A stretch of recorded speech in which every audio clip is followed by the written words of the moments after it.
Welcome to the second day of the World Communities Forum. I want to give shout outs to Madare community leaders, where you are. Please, I can feel you. And I'm going to Mombasa in Kenya, in the coastal area. You are sitting there. Thank you so much, leaders in Mombasa. Please, thank you so much. We feel your energy. And then I jump to Nigeria, Abuja. Thank you so much, leaders there, for that. We feel you. Thank you so much. Okay, I'm here in Madare slums in Nairobi, Kenya, and we are so excited for another day of inspiring content. I'm not on the rooftop with our community leaders yet, as I am honored to be joined virtually by my brother, Edgar Villanueva, a renowned expert on social justice, philanthropy, and author of Decolonizing Wealth. Edgar, welcome. Thank you for joining us today. And I'm so impressed by how you are shaping the dialogue in the philanthropic world around racial justice. And your book, Decolonizing Wealth, speaks to me and relates to the World Communities Forum in so many ways. As you said, the dysfunctional colonial dynamics at play in philanthropy are so harmful. We can heal our divides and restore balance without action. I really love that. And as a person of color, this thing called us from them divide is something I have felt throughout my life and career. With the Global Alliance for Communities and the World Communities Forum, we are working to bridge this divide. So I'll start, and I would love to hear from you on how this can be done and it should happen. So, my brother Edgar, welcome. Thank you, Kennedy. Such an honor to be here as a part of the first forum. Congratulations to everyone involved in making this happen. And this work is so important. We have to bridge these divides because of global colonization. We have, policy, very intentional public policy, and the theft and extraction of resources from our communities and white supremacy.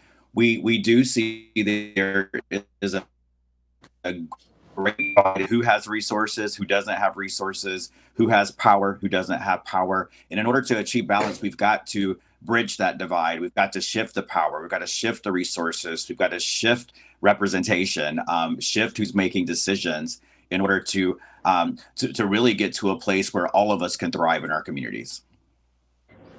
I agree with you on that, because I feel like at this moment, what's happening around the world, this is the right time, because I feel the other side are willing to listen, So anyway, as you know, let's talk about this COVID a little bit. As you know, the pandemic has brought communities to their knees and has really increased inequality in a way that we can imagine. How do we learn from this, my brother?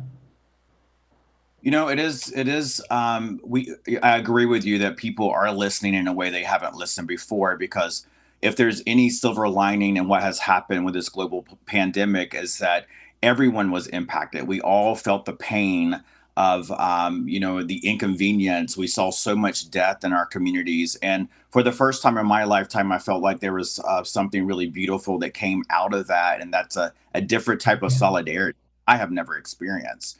And I think it's that solidarity, that multiracial unity, and thanks to the movement for Black Lives and, really pushing through the conversation and with their demands and after the murder of George Floyd, there's just a heightened awareness and sensitivity to what we already have known for years, right? In our communities, we've experienced this type of violence, this type of oppression. But the pandemic did bring that to light in a way that I think deeply impacted a lot of folks and has created a space for a conversation for what has to change in order for us to move forward.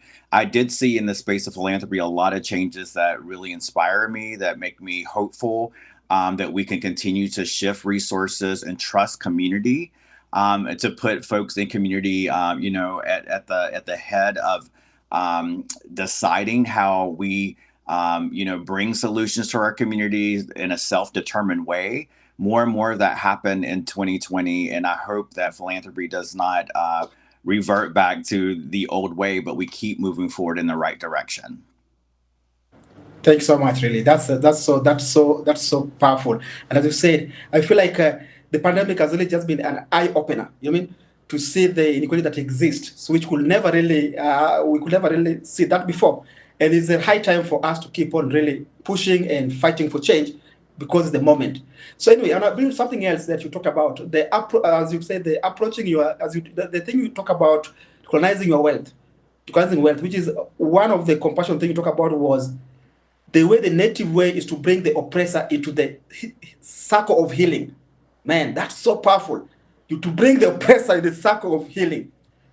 Tell me about that, please. It's really, I think it's powerful, and we need that at this moment, if they're willing to listen. We really need it. You know, we need, in indigenous communities, Black communities, other communities around the world, we definitely need our own healing, right, from what we've been through, from generations of oppression.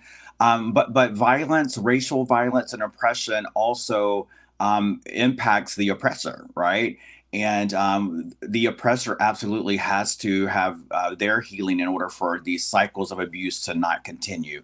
And so my work is about healing in my community, but also inviting those, white folks, to be frank, into a circle of healing as well. Because, this violence has been long, colonization and violence and power struggles have been existing between white communities long before it was exported to the United States, to my community. And so there has to be a healing for this cycle to stop. And I think if we can find the grace to come together, there is a time to fight. I don't want to be unclear. There's a time to fight and a time to stand up and a time to push back. But if we can find the space to come together and recognize that we all have experienced pain, we all have trauma of some sort or some kind that needs to be dealt with, we might just find the opportunity for some collective healing. We can heal in our own way, but we're not going to get to a comprehensive society that healing and thriving until we all do that work.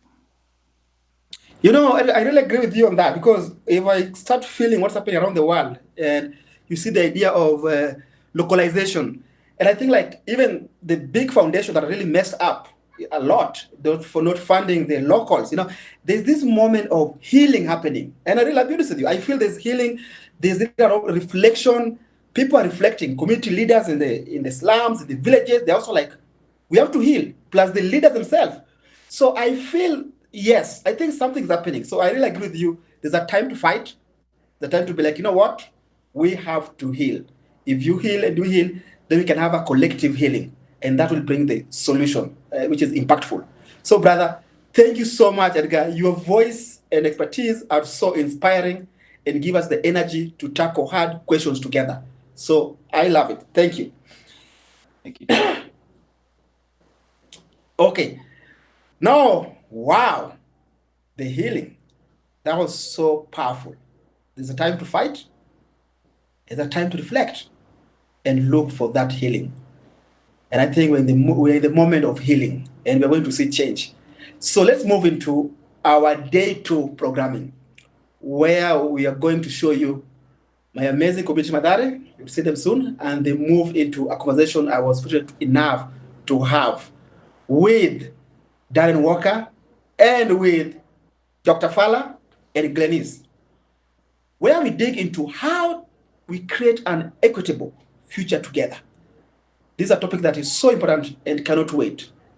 Just like yesterday, we have some amazing spotlights of community solutions throughout the day. More visits to our live viewing stations and more big conversation. And we want to hear from you. Just like yesterday, we'll be asking you some questions via the event homepage later today. Please take part. And please remember our collaborative workshops at the end of the day.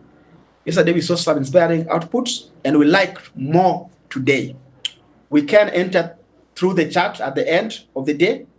You can enter through the chat at the end of the day of the program. You'll see it there. So after all that, I want to now let's do this together. I'm just so excited. Thank you.